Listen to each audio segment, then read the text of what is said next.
Christophe Quignou, vous êtes deuxième adjoint de la commune de Mézieux. Vous êtes aussi au bureau exécutif du syndicat des transports en commun de l'agglomération lyonnaise.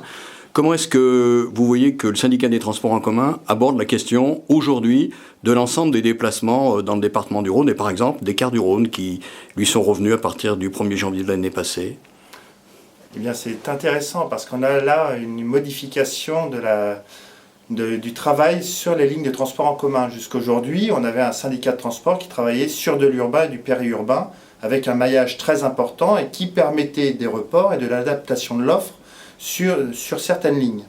Avec ce travail sur le rural, on va dire qu'on aborde une thématique qui est particulière, à savoir qu'une suppression de ligne peut être un arrêt définitif d'un service public. Aujourd'hui, il y a une nécessité de retravailler les façons de communiquer avec les usagers pour avoir un réel retour et une réelle adaptation des propositions en lien avec les usagers, ce qui n'était pas forcément le maître mot du Citral jusqu'à maintenant, où il y avait surtout la logique économique et pas la logique humaine.